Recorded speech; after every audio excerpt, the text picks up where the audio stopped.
What is good, everyone, and welcome back to the Nostalgia Plus Ultra podcast. My name is Nostalgia. Joining me is As Told by Zoe. What's good, my guy? I'm back and I'm better. I want you bad as ever. Oh my god. What's up? Oh, it's been so long since it happens every time. We're like, oh yeah, let's be more consistent with this podcast, and then just months of go by. I'm just like, I got a job. I also technically got a job. So, technically because I don't start until like next probably August. I haven't signed my contract yet, but I'm still like, you don't I have a job. Officially start till August? So for those that don't know, I guess life update. I'm a high school girls basketball coach now. But that doesn't pay any bills like whatsoever. Like I get paid nothing for that. So I have to get a job at the school that I'm coaching at. And so I verbally agreed to like a parapro / co-teacher position at the school. So I'll be working with like elementary school kids, which is cool, fine. But like I don't start because it's like a 10-month thing. I don't start until August. So like right now, I'm still like that same semi-unemployed 26-year-old, but that'll change in a couple months. But yeah, like honestly, being a coach takes up so much time and commitment to doing stuff like this. So because I'm really just thinking about, you drive the bus whenever you guys have an away game? Sometimes. Yeah, if we have an away game, I mean, it's a good thing that it's not like college where you're playing against teams in other states. So like we're playing against all the teams in like a similar county to us. So it's like most of the teams that we'll play are in like DeKalb County. So sure. We'll drive to maybe like the furthest we've had to drive for a game is maybe like 40 minutes, you know? Like, and with Atlanta traffic, it's probably like an hour, you know? Which isn't that bad. So, and most of the teams we play aren't that great, so we usually win. But I'm getting ahead of myself. Yeah, so like this is, hopefully I think around spring, summertime, and then, every once in a while during the basketball season, we can probably try to get episodes out. But, just it is what it is. We'll get to it when we get to it, I guess. You think anybody would be hyped? So we have I hope so. I'd hope so. Anybody home? There are. Is this thing on? Exactly. Bueller. There are people that, listen to us that we don't really know. So you never know. Like somebody might be, oh snap, they recorded an episode and put it out. Like they could be excited about it. I guess. I don't know. Sure. So we do have a lot to talk about. It's not necessarily anime related on the bulk of this podcast episode, but I did want to start with paying our respects and talking about Akira Toriyama, who passed away a couple days ago at the time of this recording. Probably one of the craziest like celebrity deaths I've experienced in a long time. Personally. Just because of what he meant, not only to like the global populace of people, but like also just like to me, and literally the reason why this podcast exists in the first place, which is honestly crazy to think about as like a fan of his and stuff like that. But yeah, I think it's honestly nuts. See, I get the same. I told our dad this because it's funny, how crazy this shit is. Like my dad, I told my dad the news and he was like genuinely devastated. I was gonna ask you how your pops took it, because I know he likes. Yeah, he was like genuinely upset. Yeah, he was genuinely upset. Because it's just a show that me and him and Zach occasionally, but me and him watched that show a lot together. Especially when it was first showing. Like it would show on Toonami and I'd watch that. But then like Saturday mornings where they're playing reruns of different episodes, like me and my dad would watch that all the time. Like he still watches Super to this day. So he'll still watch Super when it comes on. You know what I'm saying? Gonna watch Daima? It kind of hurt him. I'm gonna try to get him to. I know he really wants to watch the movies. Yeah, like superhero. the recent ones, yeah, superhero and stuff like that. I know he wants to watch those, so I mean, I'll try to find those and get those to him. But yeah, Dude, it's crazy. my new job, I work nights. For people who don't know, I get off at 10 p.m. I'm on my way home. I'm bumping the new Kyle album. I'm having a great time. I love it. I'm at a red light and I check Twitter and I see Toriyama's his character. Yeah. And at first I'm like, oh, I've never seen this character. Maybe it's part of Dragon Quest, because I love Dragon Quest. And in the first fucking sentence, we are saddened to announce that I swear on everything in the car, I went, what? Like I could not believe it. Yeah, no, it's nuts. It's nuts. I think I was telling my dad this, like, while we were kind of having a conversation about it. And I said, I feel like this is the same feeling I got when Kobe passed away. Yeah, same feeling for me. To me. Because I think, and I guess from perspective on, like, you know, how I felt about Kobe's death, the same thing. Like, I found out about Kobe's death while I was coaching. It's like I was training some kids. I checked my phone and I see that Kobe had passed away. Like, I was doing like a whole shift. I had multiple sessions and like multiple kids are coming in and like you can see their demeanors like off. You know, like these are like 7th graders, 8th graders. Their demeanors off. Even the parents are a little bit kind of shooken up. And I'm checking my phone and these people are like, oh my God, you hear the news? I'm looking and it says Kobe passed away. And like, this is crazy because that's somebody that I was like a idol for me as far as a basketball player is concerned. And like a lot of like you got to think about him as a public figure, his like the mama mentality thing and just like his overall like approach to playing basketball and how, you know, globalized his fandom had become. You honestly, he's like the type of person, same thing with Toriyama. He's somebody that you just think like they can't ever die. You know what I'm saying? Like that you think that person's living forever. And what makes it worse for both of them, it was so unexpected. It was Toriyama was 68, and he had a hematoma, which is basically a blood clot. Yeah, in his brain. Yeah, and that's how he went. And out of nowhere, it's not like the guy who does Hunter x Hunter. Like he's been sick for a while. I think Murata was sick, right? Yeah, for a little bit. And of course, Murata's death was also sad. It's just this came out of left field.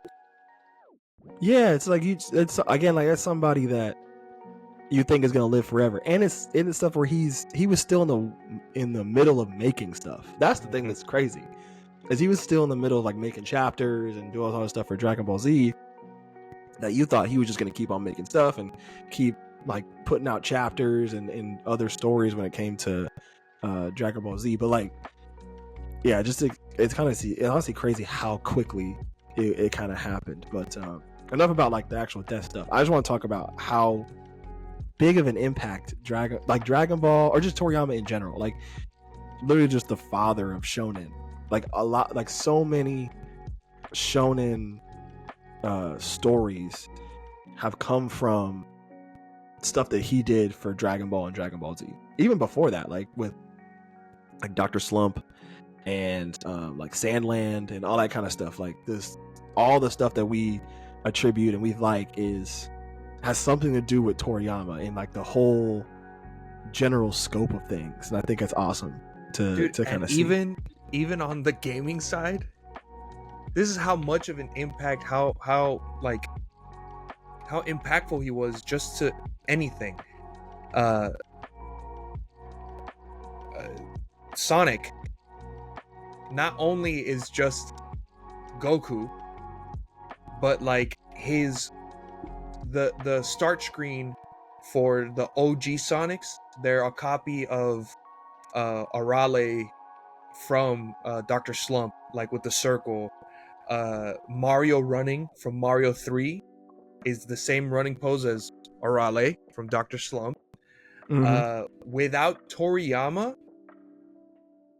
or let me rephrase. Toriyama was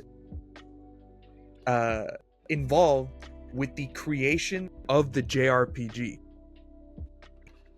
Dragon Quest. Dragon Quest was the first JRPG as we know it today, and he did all the art, and he still did all the art up until 11. Maybe I'm assuming he did the character art for 12 that's gonna come out. I love Dragon Quest. I love JRPGs. That's my favorite genre of video game.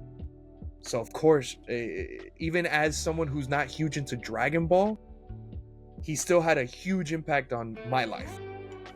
Yeah, it's nuts. I think, you know, there are things that I'm seeing. I know, like, it's crazy that it's the constant like outpour of like people randomly across like the globe tweeting about and posting about what Toriyama has done for them, and also just like the stuff that he influenced. Like, there are so many things that I was like, it feels like a stretch, but at the same time I'm like, it kind of does make sense. Like the Shy Guys being a replica of his persona for Shonen Jump. The ones with the black masks. Yeah, with the little smoker mask. I'm like, it sounds nuts, but if you look at both of them together, it would make sense. And it's it's just like the things that he was able to kind of do with that story. And, you know, again, you know, me and you had our reservations about current Dragon Ball Z, but all things considered, it is something that I started with, and it is something that has kind of transcended and kind of like just lived on as its own big entity. Like, you can't really, like, of course people kind of grow out of things, but Dragon Ball Z will always be. There's no denying how big Dragon Ball is. Just is. Yeah, literally. Not was, is. Yes, like literally. It's just that iconic, honestly. And I'm just glad that it's, you know, I'm happy that, you know, that Toriyama's, you know, in a better place, and I'm happy that something that he created had such a big impact on my life. I hope, and honestly, I hope he's up there with his little halo and a little like his art. He's got a little dirty mag with him, and he's up there chilling. He's chilling. I think it's so funny. And you want to think about how crazy his impact is. And I know like all the jokes about like Mexican culture, like check on your Mexican homie. That joke is so funny on Twitter. But like the literal fact that Mexican cartels called a day of ceasefire because of his death. Like, do you realize that the Jiren versus Goku fight was going to be televised all over Mexico? Japan's government sent a cease and desist, and Mexican was like, "Fuck that." Like, that's nuts. Bro, that's nuts. He's a national hero in Mexico, literally. Man. It's crazy. Oh my god, bro. But I think and again, I was talking to my dad about this. I think for like minorities in general, especially like Black and Hispanic people, the story of Goku and the Saiyans really means something. Like, for real. If you want to boil it down to just like why it made such a big impact in these communities, like for, you know, Black folks, whether you were suburban or you grew up in like a tough area, you were in the hood or whatever, Dragon Ball Z was something that everybody, regardless of like if you liked anime or not, that was something that everybody watched. Like, when people, like for Black people, it's like, or in my experience, I'm not going to speak for all Black people, but when you say, "Oh, do you watch anime?" and it's like, yeah, and then the follow-up is Dragon Ball Z doesn't count because all of us have watched it. Yeah. You see what I'm saying? Yeah. So like it's just crazy. And then, like, you know, the whole struggle of the Saiyans, Goku's, you know, whole character arc cycle of him being strong, getting beat by somebody stronger, getting stronger to beat that person, and then the cycle continues. Which, again, at this age, I'm not too interested in it. However, as a child, and just as like somebody that is a minority, like black or Hispanic or whatever, that shit hits every time. It's awesome, yeah. So I think it's crazy that he kind of was able to do that for such a a big amount of people, for a whole country of Mexico, which is nuts. On the other side of us, there's a content creator we both like, Fidel Games Cage. Yep. Did you see his video on it? No, I didn't get a chance to know. It wasn't even like a stream thing. He just turned on the camera and started talking, and he said something. It was something like, why Goku meant so much to him was because Goku always just wanted to keep living, and that means a lot to a lot of people. He just keeps on and keeps on. He literally came back from the dead. Literally. Way back when. So when he says that in the video, it really hit. Like, it made sense. You know, life can be tough, but if like the people that look up to Goku is because Toriyama wrote him as the always smiling, always goofy guy that wants to keep on living, and that's a kind of beautiful legacy that Toriyama now has. Yeah, and just the whole aesthetic of Dragon Ball, the character designs, the fashion, the stuff that he influenced, it's all gonna continue forever. I don't know if you saw my tweet, but it was a tweet that said, what are some of your favorite Toriyama designs? And I posted, one of them is definitely Trunks. Yes. Like when Trunks first shows up with the jacket and everything. Bro, that shit was hard. Yeah. And for those of you who don't play Dragon Quest, all the monsters in Dragon Quest are awesome. Awesome. The hero from Dragon Quest 8, he's my favorite. He's got a little hamster in his pocket. And even if you don't play JRPGs, you've definitely seen the slimes. The slimes are awesome. Besides Goku, I feel like that's one of the more iconic designs he's ever created, and it's just literally just a teardrop, like that's all it is, with a smiley face on it. They're awesome. They're awesome. Yeah, it's so cool. But yeah, so RIP to that man. You've changed everybody's lives in so many different ways. So yeah, it's really tough to see him go with all the Dragon Ball Z stuff still going on down the pipeline too. So like, it kind of sucks that it stopped like right in the middle. So same thing kind of feels with Murata with Berserk, right, where he was really kind of in the middle of getting on the back end of the story, and then he passes away. And so like all his, some of his people have to like pick up the story for him, which I hope they do a good job, but it's still kind of tough. So let's move into, I guess, our main topic today. It's going to be more movie centered because Zoe has been racking up a crazy list of reviewed movies on Letterboxd. I have a couple movies that I went to go see. I saw both Dune movies in a day. And we'll get to that. I also have like a rant about a movie that I really was disappointed with, but should have liked, that should have been better. But I'll let you have the floor, Mr. Alonso. Go ahead and give us some of your better Letterboxd reviews for your movies. At the time of recording, March 10th, I've seen 18 movies this year alone. 18 new movies. 16 of those were in January.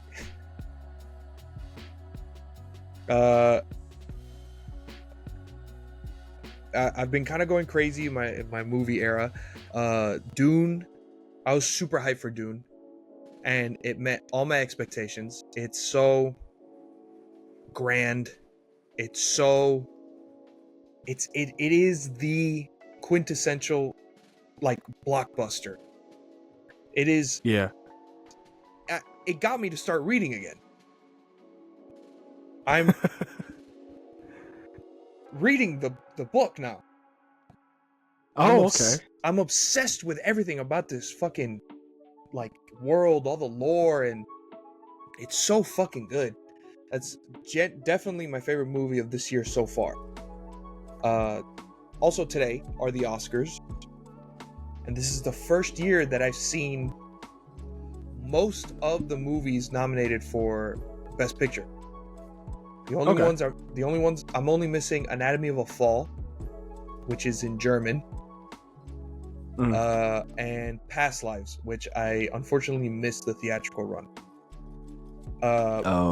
Big hot take. Oppenheimer was great. I don't think it should win Picture of the Year. You don't think so? Because I liked Poor Things that much better. Really? Okay. Poor Things was another... Listen, Oppenheimer is arguably one of Christopher Nolan's best movies.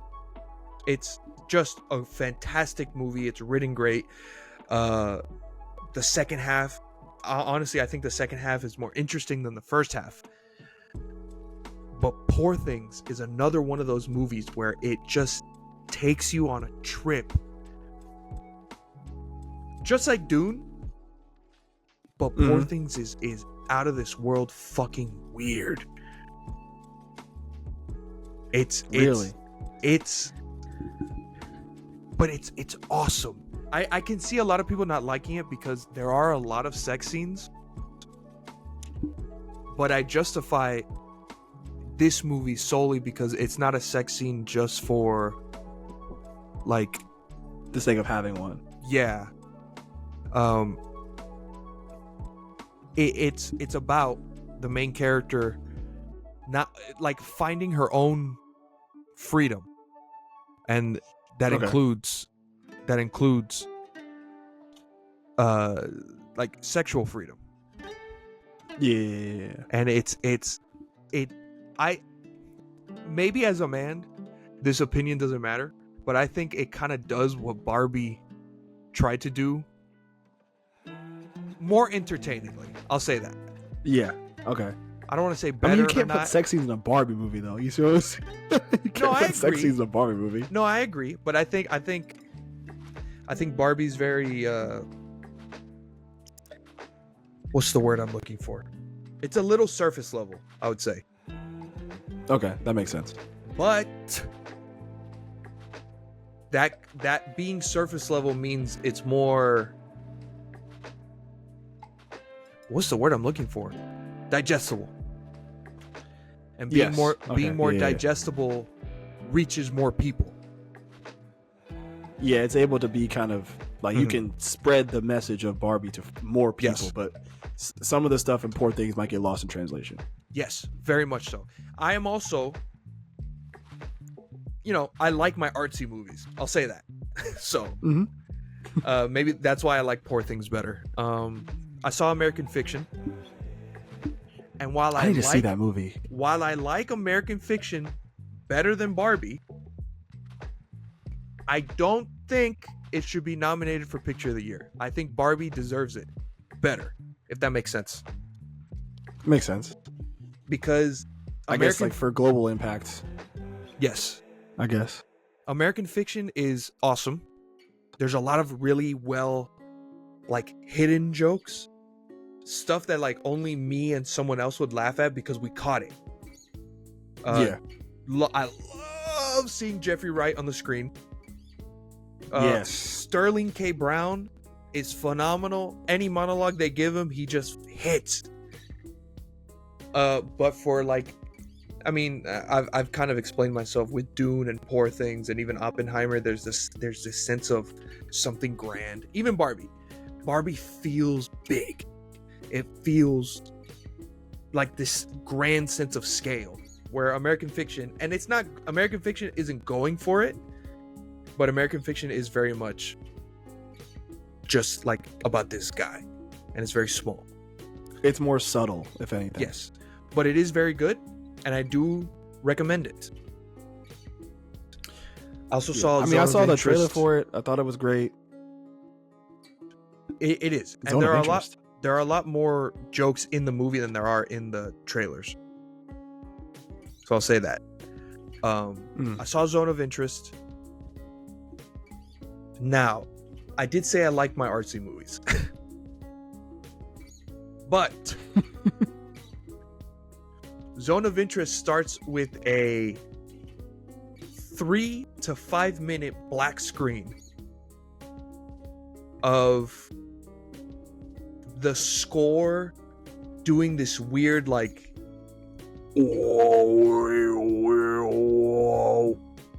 for like half of that, and then the other half of the 5 minutes you just hear like the outdoors. It went on for so long that I thought the projector must be broken.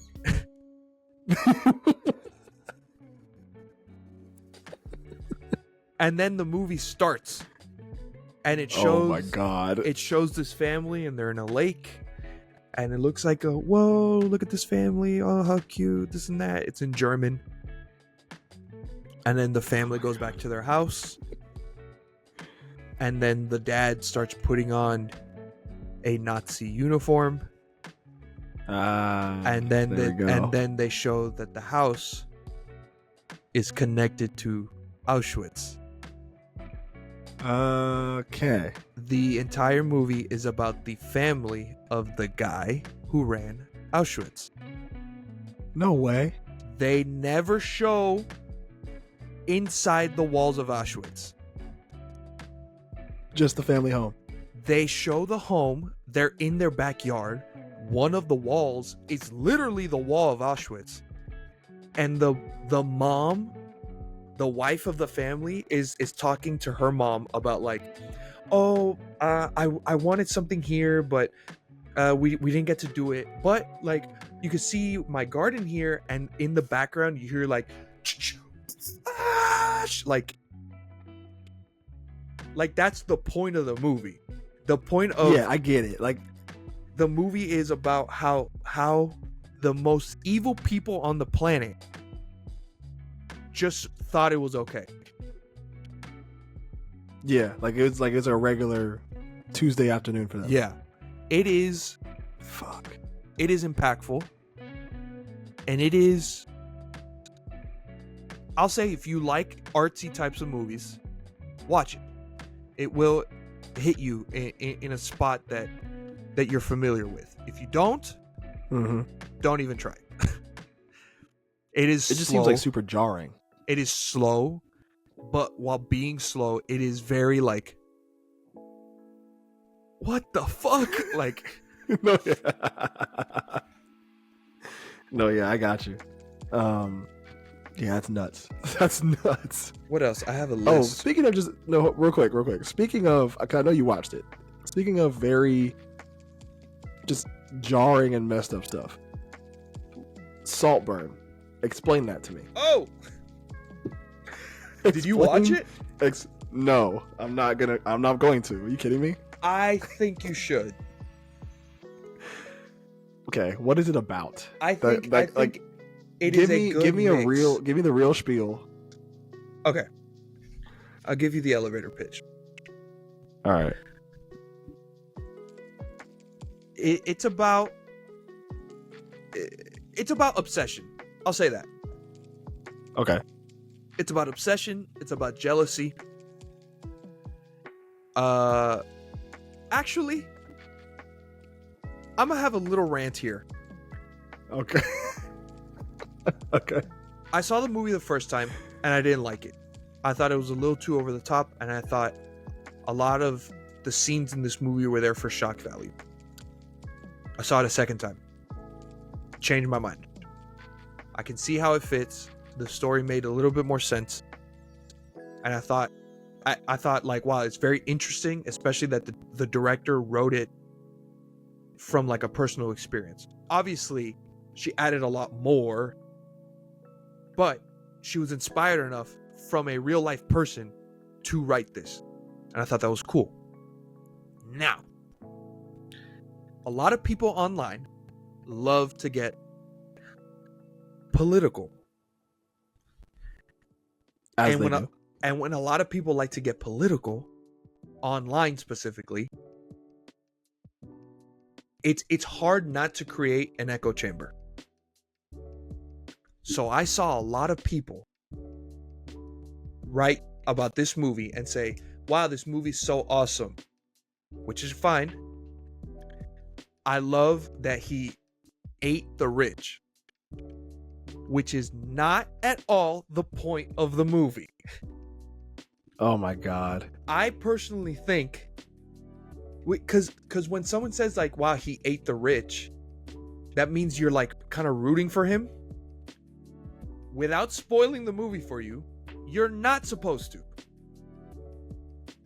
You're That's not. fair enough. He's an insane person. The main character is the villain of the fucking movie. You're not supposed to root for him. He didn't eat the rich. He became the rich. The rich that you hate so much, he was striving for it. He was jealous and he wanted it so bad. That's the point of the movie. Yeah. You're not supposed to like him. Oh my, it's little Barry Keoghan and he's such a good actor. Yeah, he is a good actor. That's why he's so fucked up. Yeah. Okay. So, I mean, the only good person in this fucking movie is the rich guy. It's Jacob Elordi. It's the one fucking role he's ever been in that he's not a toxic douchebag. Even if he's a little out of touch because he's so fucking rich. Of course, that's gonna happen. But he tries to help people and he's friends with Ollie, even though Ollie's a nerd, and his girlfriend's like, ugh, no one wants to talk to Ollie. He's like, oh, come on, he's not that bad. He's the only good person in the movie. Okay. So like, is it what, like a thriller, scary, horror? What even is It's the not horror genre? I guess I'll say like drama thriller. That's fine. I can do that. I'm not a horror guy. You know, it's not horror. It's not horror at all. There's some blood in it. I'll say that, but I mean, what movie doesn't really have blood in it? Yeah. For real? It's not like a slasher. That's fair. Yeah. So yeah, I was like, I remember somebody was telling me. I saw a tweet about like one of the scenes and how that scene was fucking disgusting, and I was like, yeah, nah, get that shit out of here. It is gross. I'll say there are some gross scenes. But is it for, like, so you said, I know you were like, yeah, some of the stuff is for shock value, but like, if it's not for shock value, then what is it for? If that makes sense. Is that something I had to figure out in a movie? I guess I don't want to. Yeah. I'll just say again, the second time I saw it, when I kind of had the mindset of jealousy, it made sense to me. Okay. That makes sense. That makes sense then. All right. Sorry. Continue. I'm sorry. I know I got you off track. I'm sorry. No, but Saltburn was in my top 10 of last year. I think it was number 10. Okay. I thought it was great. I won't say too much about the next movies. The Holdovers, also up for Picture of the Year. It's not gonna win it. I don't think it should, but I liked it a lot. Paul Giamatti is awesome, and so were Grace Devine Randolph. Yes, she was the lunch lady, and the young guy Dominic Sessa. I think that was his first role ever. He was awesome in it. Oh wow. Killers of the Flower Moon. Awesome movie. Martin Scorsese, you can't make it longer than 3 hours, man. I'm sorry. Oh my god. 3 and here's, I never complained. I've never in my life complained about movie lengths. My favorite movie of all time is 3 hours. I sat through 3 hours of Once Upon a Time in Hollywood, and I loved it. That movie's slow. I love it. Mm-hmm. This movie being 3.5 hours, the 30 minutes hit. It hits. You're at a certain point. I was like, okay, the movie's gonna end soon. Oh, and the issue is, it's not bad. None of it is bad. It just you could feel it. Like you feel like the ramp is coming, and then as soon as you get to that point, it keeps going. Not to mention That his sucks. last movie before this was 4 hours. The Irishman, right? Yes. Also awesome. Marty. Cut him down just a little more. I'll go 3 hours and 10 minutes. 3 hours and 10 minutes. That's fine. They're so long. Right, it's like fucking Gone with the Wind, how they have an intermission in between the Bro, movie. his next movie's about Jesus. Fuck. It's gonna be like 6 hours long. That movie is gonna be so long.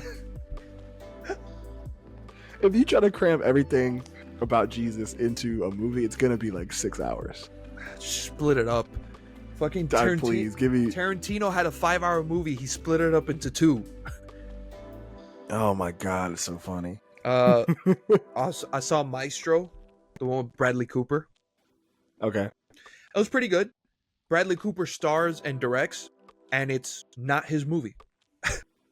It is Carey Mulligan's fucking movie. She fucking steals the goddamn show. She's so good at that movie. I think she deserves to win best actress. Because of her performance in Maestro is phenomenal. I think it's a toss-up. I think it's between her and Lily Gladstone for Flowers. Okay. Because she also did great. But personally, I think Carey Mulligan, it's like, wow. It moved me. It was great. And then those are the ones I saw. And then this year I've seen a few movies. What I see. I saw La La Land for the first time. That was great. They Clone Tyrone was actually really good. That honestly, I don't really have like a definitive list of like favorite movies like you do. However, it might be a stretch. I don't know if anybody else is going to agree with me, but that might be one of the best movies I've ever seen in the past 5 years. It was awesome. It was awesome. To me. I thought it was really well written. The action was cool. It was funny. It was interesting. The parody on a blaxploitation film while looking like blaxploitation film. It was really creative. I'm bummed it was just only on Netflix. I would have loved to seen it in the theaters. But yeah, whoever hasn't seen it, it is on Netflix. You should watch it. Yes. Is Nat ever going to listen to this podcast episode at all? She might. Because we need to have a conversation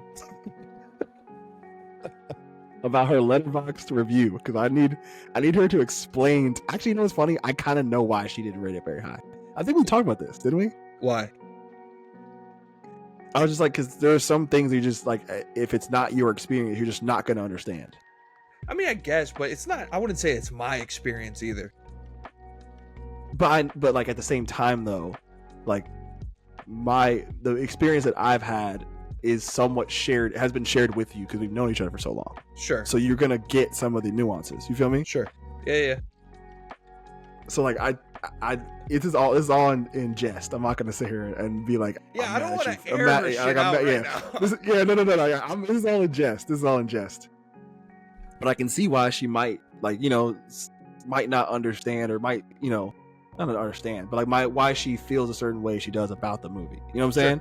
Sure. Yeah. And I'm not holding that against her. Like everything is like subjective. So I just think it was funny because the way it's set up is if you don't know about blaxploitation films, you're not gonna get how the flow of the tone of the movies coming at you, right? Because you have like the main characters aren't redeemable characters. It's a pimp, a hoe, and a drug dealer. You know what I'm saying? And then like they're going against these, and it's basically just like if you made Get Out a blaxploitation film, essentially. Yeah. So like with that in mind, and if you knew that going in, I think stuff starts to make sense. And then you get into certain things that because there's like the underlying issue in the black community where like a lot of like where like white people are influencing a lot of the, I guess, issues that are plaguing black people.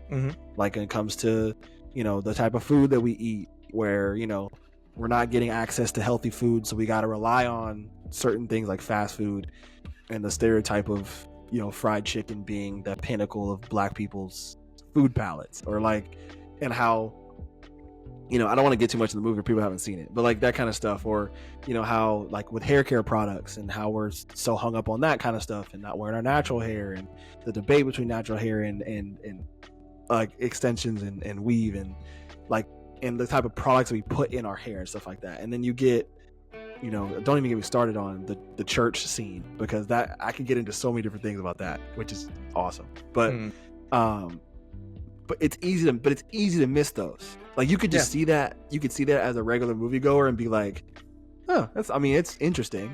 Like you can, on the surface you can say, okay, this is what's happening to the characters in these scenes. But for me and my experience as a black person, I'm like, okay, I know exactly why they're putting this scene here.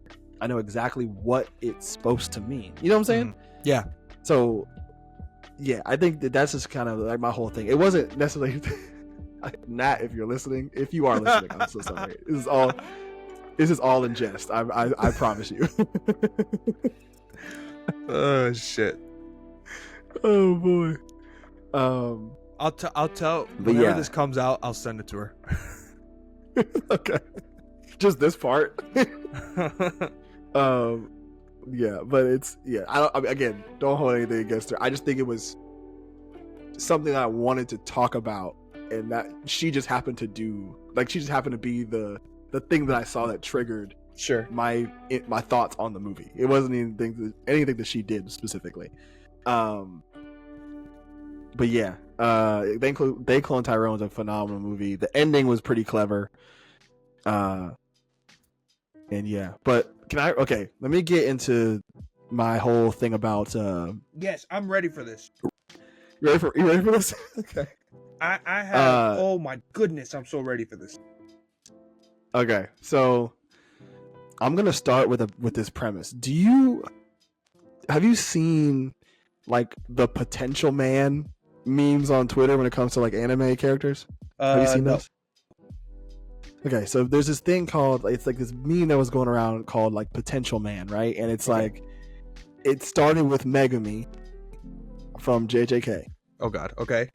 And basically they photoshopped his head on top of like Superman, and then they have all these like quotes and stuff that's happened over the course of the JJK story that points to him having a big potential to be like one of the top most powerful characters, but just certain things have happened to where that's not the case.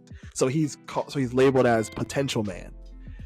And that's how it started, and then people started doing it for other series. They started doing it for like One Piece, and for like Bleach. They started doing it for Dragon Ball Z, ironically enough. They started doing it for everything, for every character. It's like, oh, meet potential man, meet boom, boom. It's so funny, right?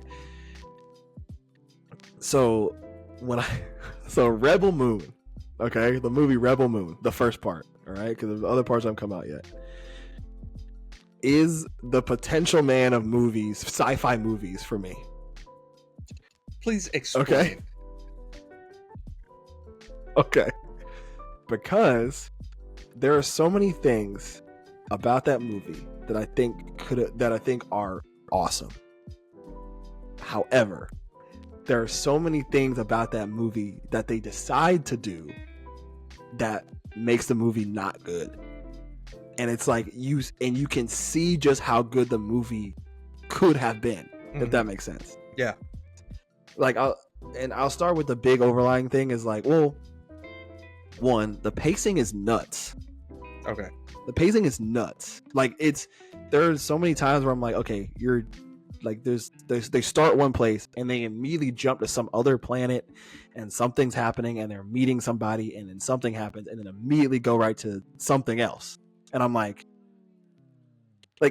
it's insane. It was insane. The pacing was crazy. But here's my thing with just the potential of the movie and how I feel like it was a letdown for me. When you're making a quote unquote forming up a ragtag team of X, Y, and Z to take down ABC. Mhm. Right? You have to make me as the watcher interested in these characters that you're introducing to the ragtag group of people, right? Why the questions that I have to get answered? Why do I care about this person? What is their backstory? What is their affiliation with the main antagonist? And what is their relationship, and how does their relationship develop with the specific main character? Right? Mm. I think a movie that does this perfectly, or not perfectly, but does it really well, is Guardians of the Galaxy, the first one. Insane. Insane that you bring specifically that movie up. But continue. But think about, like, you get Star-Lord and Rocket. You know what I'm saying? You understand like what's going on with them, and you understand why they're doing what they do, right? And then you get into, they meet Drax. They need a team to do X, Y, and Z. I can't remember the premise of the first movie, but they need a team. So they meet Drax, or they get Groot too. They meet Drax, and then you understand why he's the way he is and his relationship to the overall end goal of the movie. Then you meet Gamora. It's the same exact thing. And then you meet I can't remember the alien girl's name. What is her name? You meet her in the second movie. In the second, but Mantis. still, you meet Mantis in the second movie, but it's still the same thing. Still the same premise, right? Yeah. You know exactly who she is. You know what her, and you know what her, like, why she's important to the overall plot and the end goal of the second movie, right? Mm. And in all that, you get character interactions between the group that make you care about the characters, and because their relationship with the main character is a certain type of way, right? And each character brings their own charm, their own flair to the group, and they do certain things that, you know, enhance and enrich the group from a character perspective. For me as a watcher, wanting to actually care about these characters, right? They don't do that. They barely do that for Rebel Moon.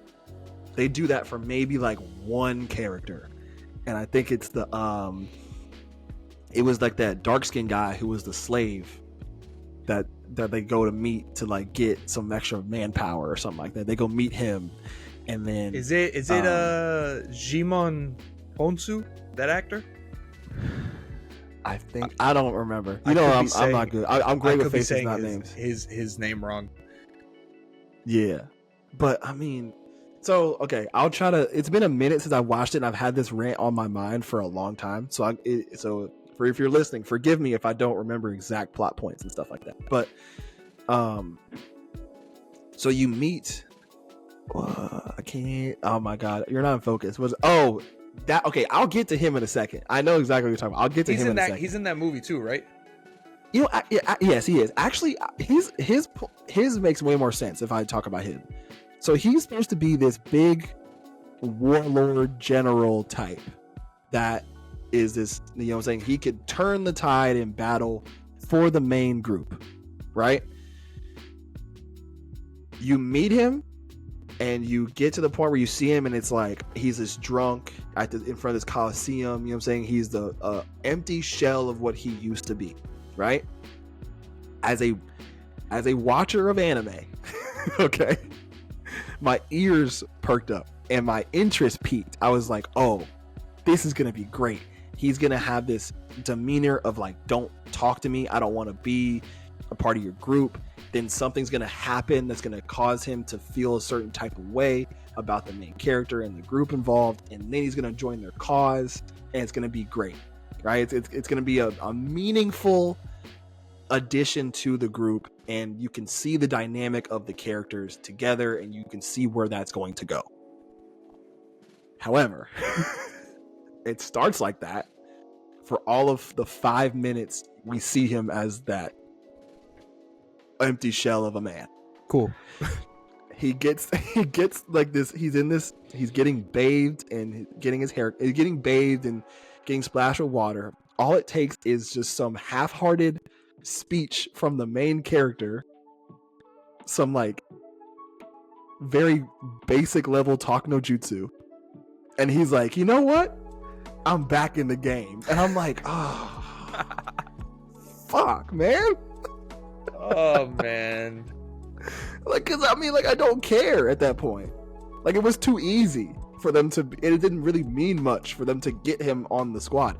And like even the first person they meet, right? The pilot, right? Who ends up being the betrayer, right? His relationship with the main group should have been the one that was the most impactful because of what he ends up doing in the movie, right? But we meet him, we kind of know that he's shady, and we kind of know that he's not super trustworthy, but the way the betrayal is supposed to work is that if the only way the betrayal works is if we as the audience come to like him. You see what I'm saying? Yeah. Or we come to at least care enough about the relationships he's built with the other main cast, right? So that way when he actually ends up turning on them, you're like, oh my god, like why would he do this?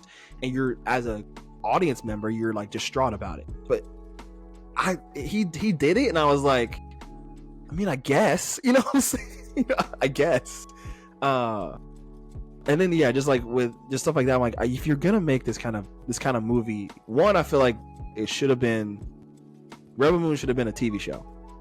It should have been a TV show. Give it more time to breathe. Yeah, like each episode in the early stages could have been like getting the gang together, and then with some exposition mixed in on why they're getting the gang together, and then maybe by episode 8, 9, and 10, they're really coming into contact with the antagonists and figuring out. Then you set up a season 2 where they're actually fighting the antagonists. You see what I'm saying? Yeah. Like that would have worked way better. But like one of the coolest characters in the group is the Asian lady with the dual swords, right? She has this crazy backstory about her being this legendary swordsman. But literally, we jump cut from the pilot saying we got to go meet somebody to that planet that she's on, walking through. The introductions haven't already happened off screen. Oh like they got introduced to each other off screen. They traveled to this underground alleyway in the city off screen, and then she gets into a fight, which I'll admit is dope as hell, by the way. Like the fight that the lady has with that little arachnid, like the half woman, half arachnid character. Sure. Cool as fuck. Super cool. But like, man, at least give us the introduction and who she is. But and then they like, yeah, like don't give me everybody's like hidden backstory after they've already been betrayed and almost about to die. Do you remember that scene? I like never watched it. The pilot betrays them.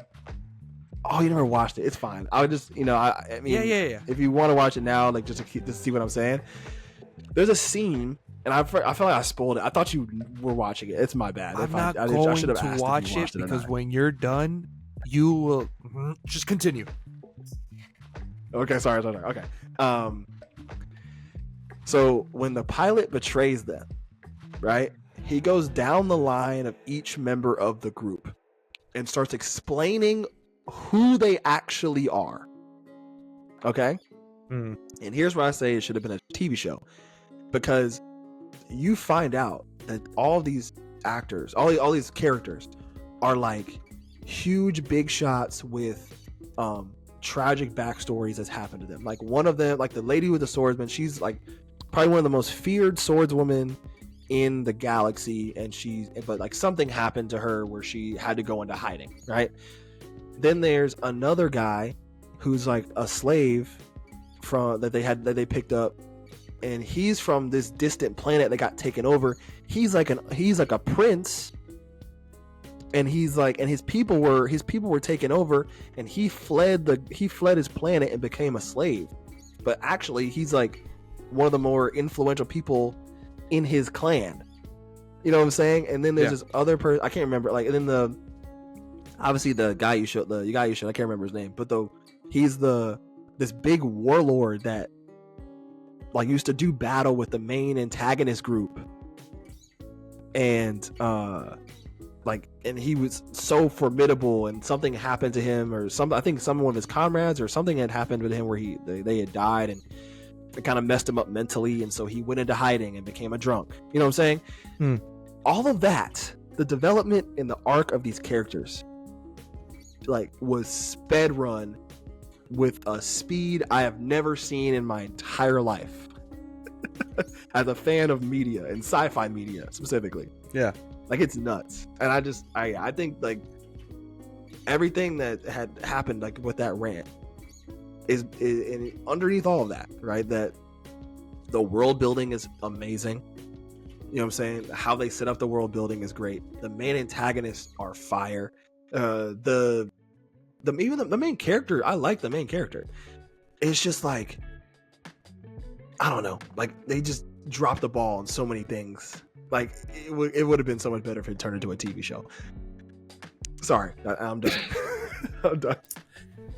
So I'm gonna explain why you bringing up Guardians is very poetic. Okay. Zack Snyder directed Rebel Moon. Yes. If I'm not mistaken, he also wrote it. Okay. Okay. I honestly do not have an issue with Zack Snyder. I do not. I like 300. I actually love Watchmen. I like Man of Steel.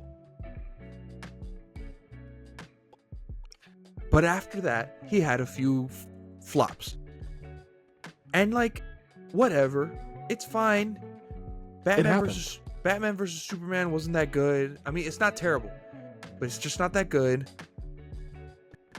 His version of Justice League is better than Joss Whedon's. It's still not that great. I still don't have an issue with Zack Snyder. The reason I was not going to watch Rebel Moon, and never will, is because of his fucking insane fans. Snyder cultists are and I put this above literally everyone. They are the worst fan base on the internet. They're worse than the K-pop fans. They're worse than the Swifties. Maybe lolicons are worse. Scratch that. That's a whole Lolicons are worse. But Zack Snyder, the Snyder cultists are pretty fucking bad. Dude, the amount of blatant racism, it's insane to me. Dude, I can't pronounce his name. Edie Gathegi. He was cast as Mr. Terrific. He is a black actor. He is going to be Mr. Terrific in Superman. You're in a superhero, all the superheroes, they get jacked. And they're comparing him to Cyborg. Saying, like, oh, James Gunn thinks he's Zack Snyder because they're black? And kind of brolic? What the fuck are we talking about? What the fuck are you talking about? There's not the same character. It's not the same actor. It's insane to me, the amount of copium, the amount of racism. Oh, I forgot this actor's name, but Wendell Pierce. Wendell Pierce gets cast as Perry White, Clark's boss at the Daily Planet. Yes. And again, they're saying, like, James Gunn thinks he's Zack Snyder because Lawrence Fishburne was Perry White in Zack Snyder's version. You're like, what are we? What, dude? Perry I did see that one. I did see that one. Perry White's always been black. What the fuck are we talking about? He's black in the comics. Yeah. So of course he's gonna cast a large set black man. It's I hate seeing Zack Snyder fans on my Twitter timeline. It ruins my day. Oh my god. And then you bringing up a James Gunn movie, not because you have anything against Zack Snyder and not because you're a James Gunn cultist. It just so happens that James Gunn also made a sci-fi ragtag team movie and wrote it a little better. Yes. That's all you brought it up for.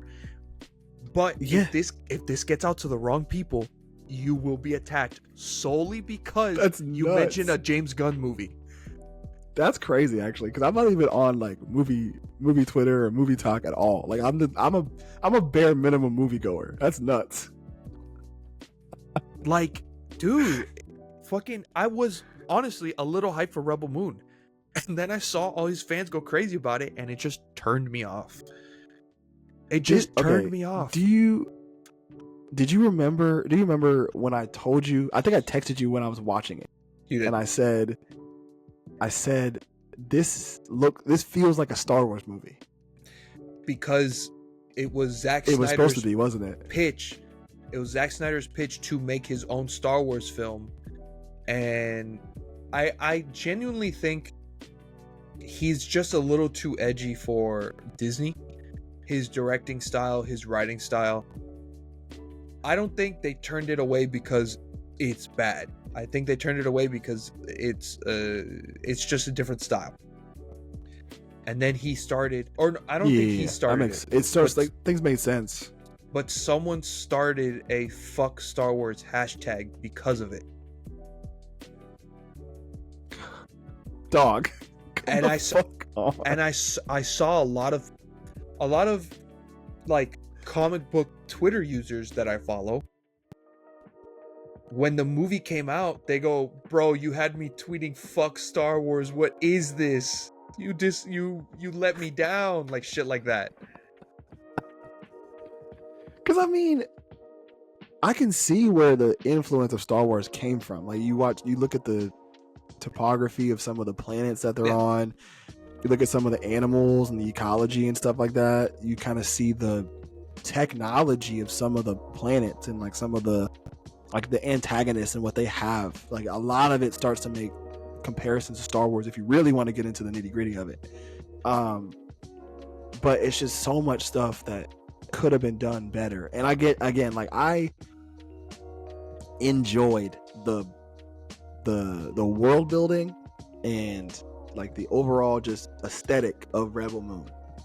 But aesthetic can only get you so, with me at least, aesthetic can only get you so far. I agree. When it comes to whether or not a movie is good.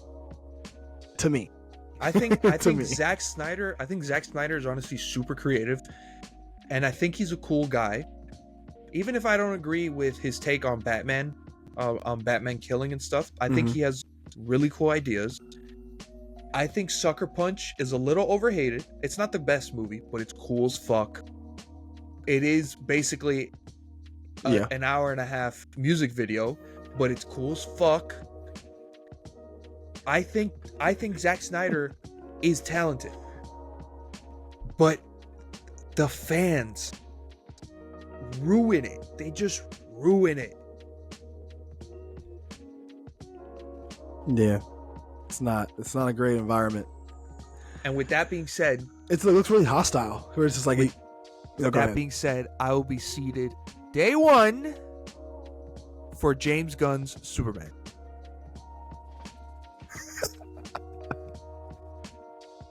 The cast looks awesome. Yeah, it does.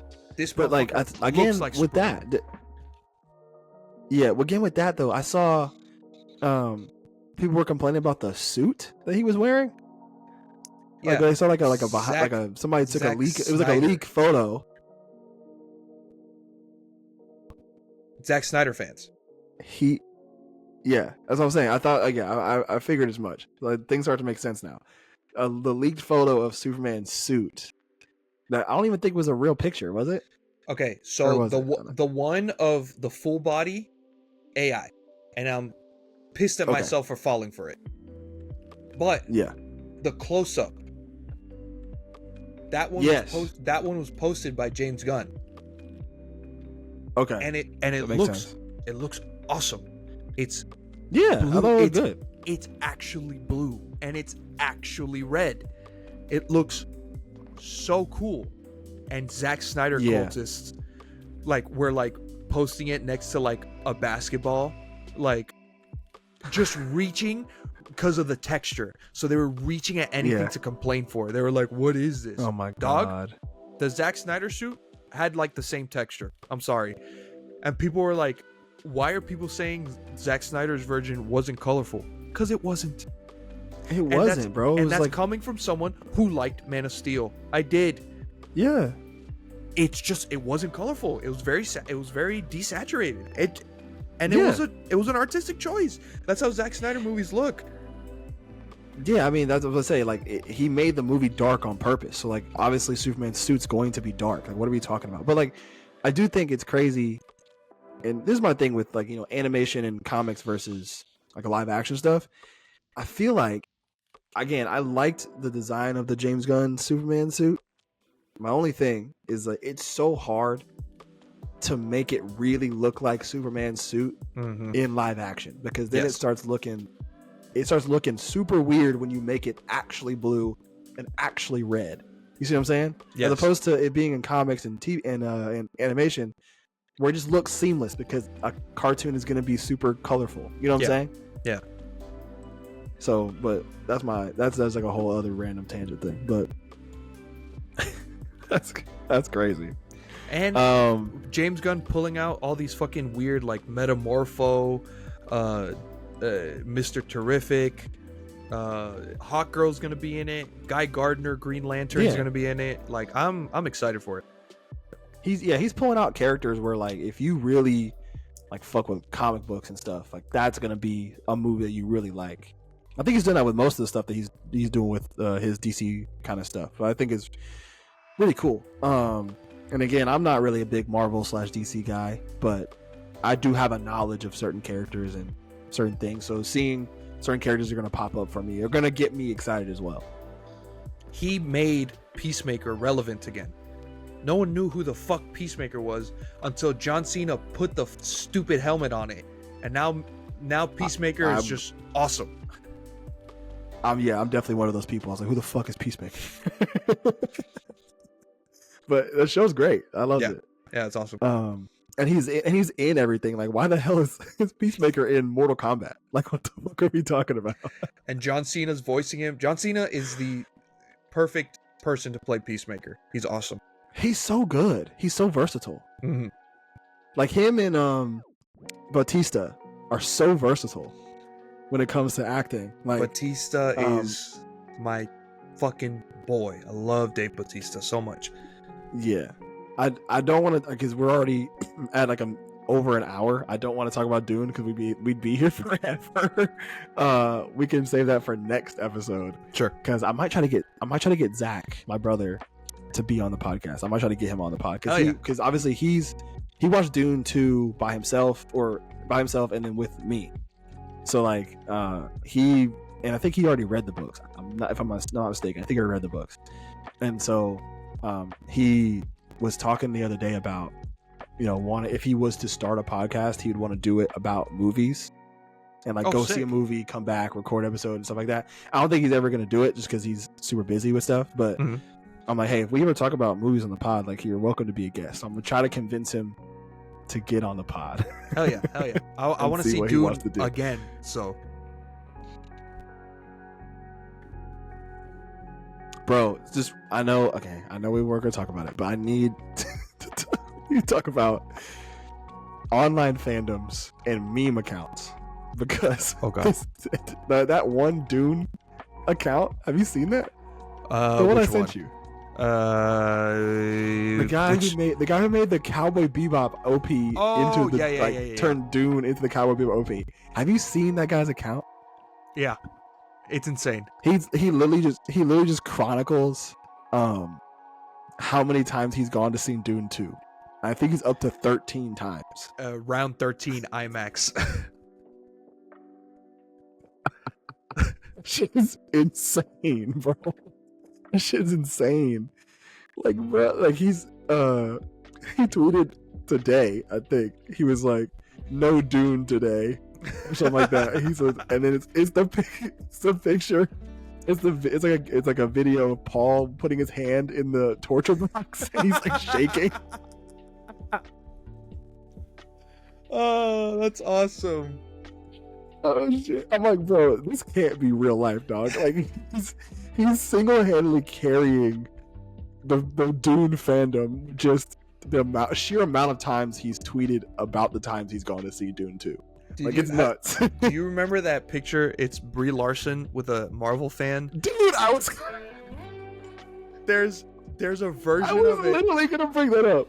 There's a version of it Holy where shit. they colored her eyes and the other guy's eyes blue, and they drew like the nose thing, and it was like this guy saw Dune in IMAX 140 times. Oh, bro. Dog, it's nuts, bro.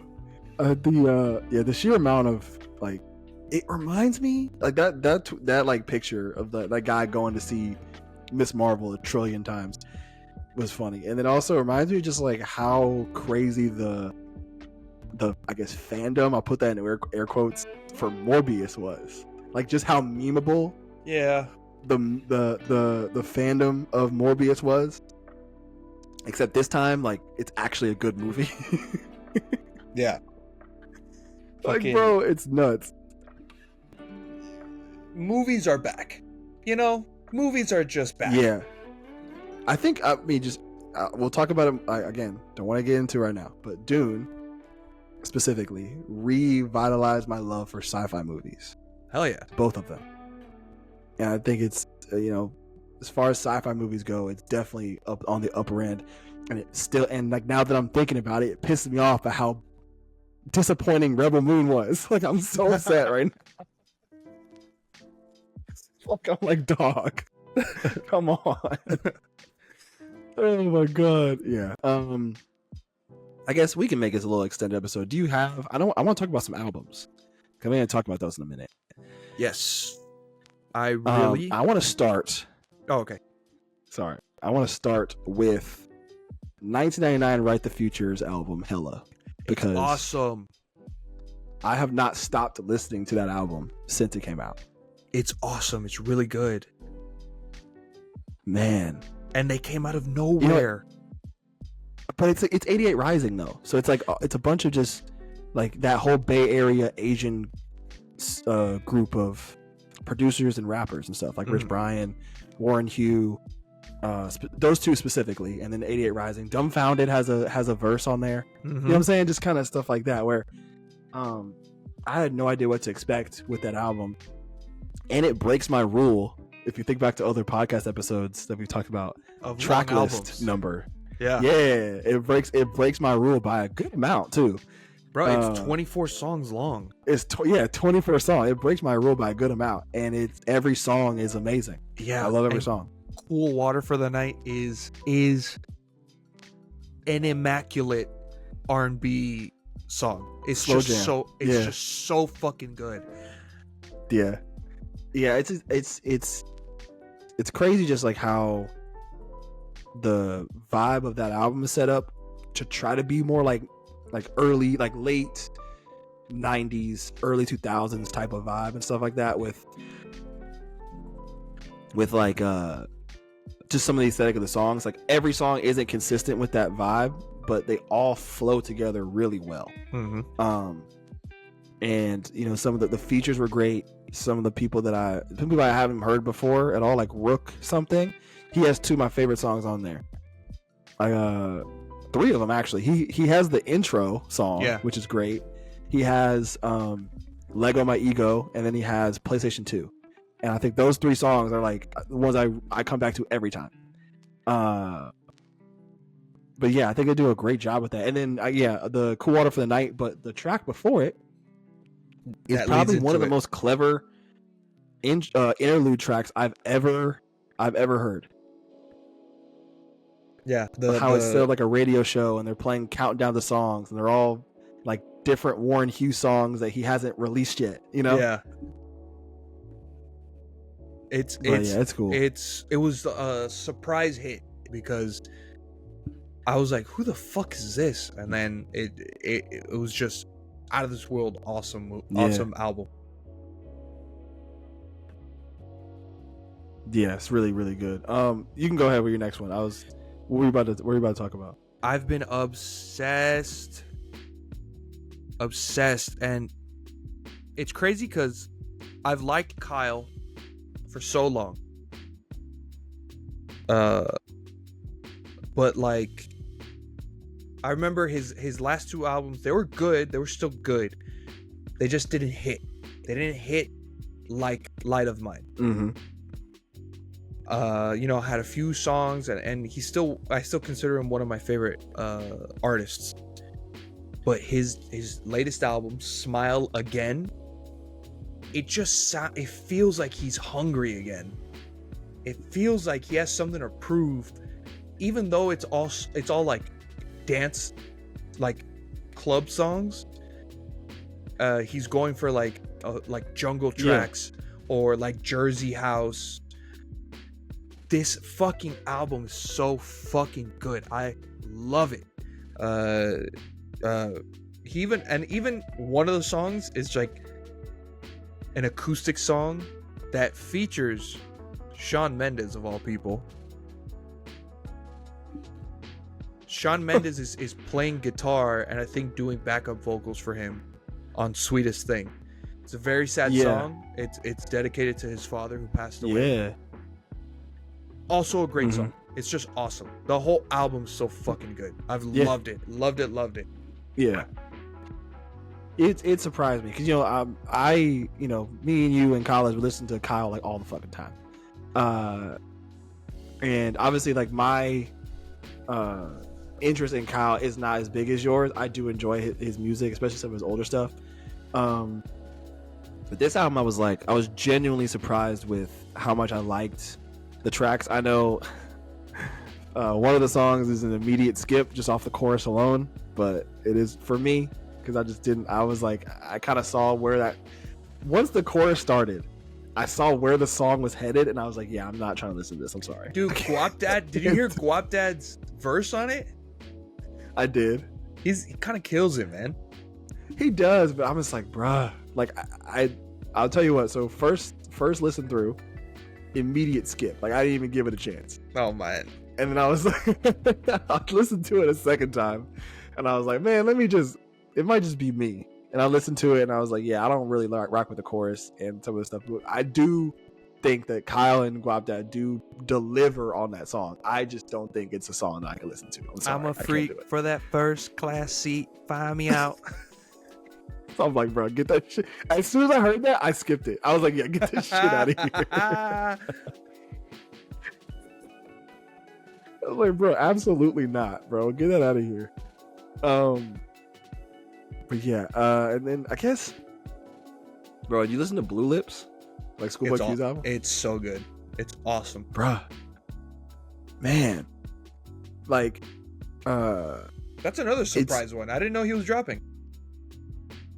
I mean, I saw stuff for his rollout, like some of the singles he was like dropping and some of the visuals and stuff like that, and I was super excited for it because I mean, you might not know this, but like Blank Face, when his album Blank Face is one of my favorite albums. Like, I love that album. That's a lot of people's favorite album of his. Yes, I think it's kind of people are gonna toss it up between like that and like Oxymoron. Oxymoron's awesome. I give the edge to Blank Face. Blank Face is fucking phenomenal. But this one is so like experimental, and he kind of just doing whatever he wants to do on each song, and it works. Like, probably one of the most like well curated albums as far as the track list and like how the songs flow together I've heard in a minute. Like, even like there are some songs that are super high and super low, but each one flows together really well. And I think it's really hard to do that with with albums, and so he does a great job of that. But yeah, I think he experimented with stuff. He's kind of doing his own thing, and when he decides to actually rap, he's still up there with the best of. Obviously, Kendrick Lamar is probably going to be the best rapper out of TDE. Yeah, but Schoolboy is definitely right there. You know what I'm saying? To me, at least, him and Ab-Soul, all the Black Hippie boys. Yeah, like he's so good, and he finds like pockets well, and he's able to kind of just articulate himself really, really, really well with some of the songs he's actually rapping on. But even the ones he's not, like those are still fire. But yeah, definitely up there for best of the year. Yep, so far. I agree. Like, I agree. So, but yeah, A little different. I don't know if you heard it. I did send you a song. For anyone that likes sad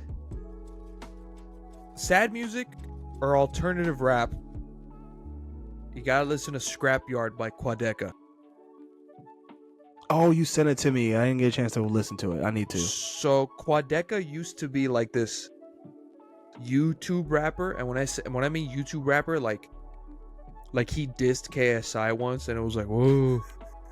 Oh my god. And then his last album, it's called I Didn't Mean to Haunt You, and it's this weird like experimental, like he has a song with Danny Brown in it, and Danny Brown raps from the perspective of like a poisonous gas that's filling his house or something.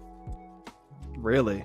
And then this album, it's a little bit more digestible. I'll say it's less, it's still pretty experimental, but it's a little easier on the ears.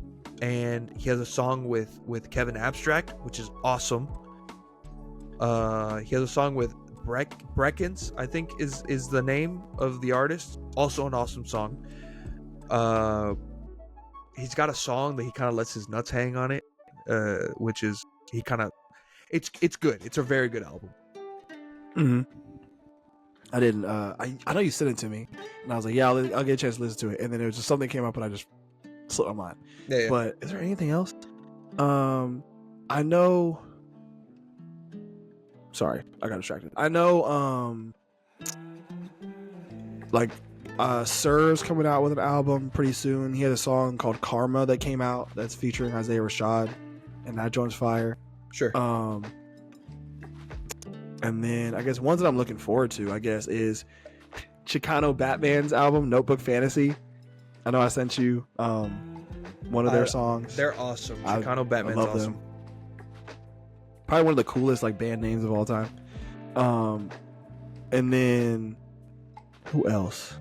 There was somebody that I was like, oh, I was listening to Tizo Touchdowns deluxe edition of How Do You Sleep at Night? Yeah.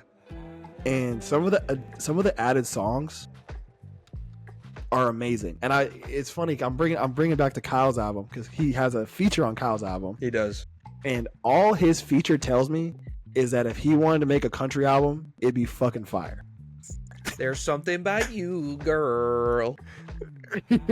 Literally how he hits that little like twang in his like songs, and it's just his ability to like manipulate his voice a little bit with how he sings is really like interesting to me. So I think he's really, really good. I'm surprised people don't find him corny for how upbeat he is. I'm so happy that they let him be happy. It's coming though. Let him get bigger. Yeah. It's coming. I love mood swings. Woo! Another mood swing. Yeah, like that song specifically. Like if he ever got bigger, like people are gonna circle back to that song and be like, "This nigga's corny." You know? God, I love him. He's awesome. Yeah. Okay. That's pretty much it. I gotta go eat dinner. Yeah, man. I'm again. You know, hey, glad to be back recording. It's always fun to do this kind of stuff. Make sure to leave a review on any of the platforms we put our stuff on. We're trying to get out to a little more people, and hell yeah. it didn't even cross my mind to like say that to people at the end of the episode. But hey, you know, or share it around with some people so we can you know, keep doing it. So that's been all from me. I'm Nostalgia. I was told by Zoe. We'll see you guys next time. Peace.